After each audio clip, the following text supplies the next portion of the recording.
T'en as encore pour longtemps avec la photocopieuse? Non, j'ai bientôt terminé, je prépare la réunion du comité local de ce soir. Ah oui, le comité local, tu m'en as parlé l'autre jour. C'est lui qui est chargé de faire fonctionner le BE, c'est ça?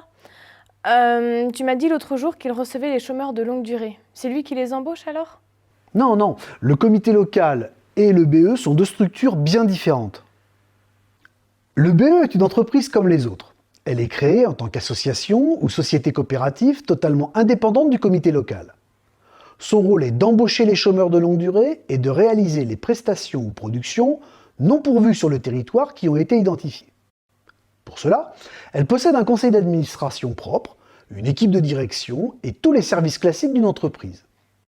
Le comité local, lui, est en charge de fabriquer et maintenir le consensus, de s'assurer que la non-concurrence est bien respectée et que chaque demandeur d'emploi de longue durée du territoire est bien informé de la proposition Territoire zéro chômeur.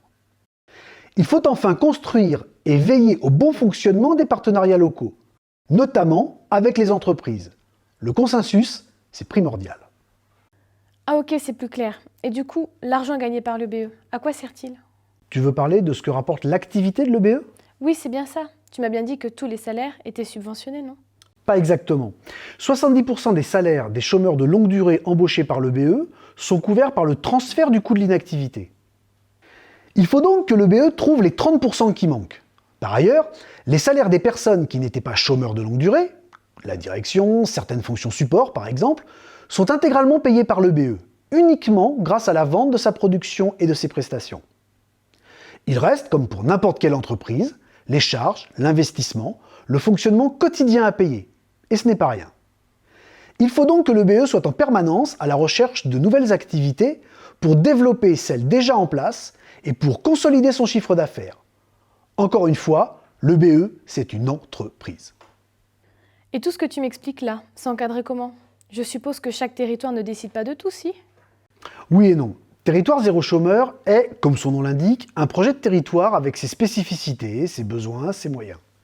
Il n'y a pas deux EBE qui se ressemblent. Mais tu as raison. Il faut un cadre commun défini par deux éléments. La loi d'expérimentation et le cahier des charges de l'habilitation.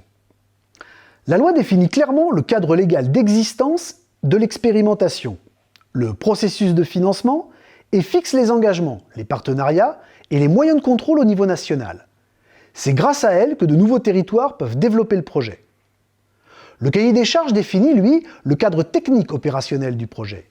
Il précise ce qui doit être mis en place pour prétendre à l'habilitation, sans laquelle on ne peut pas ouvrir de BE.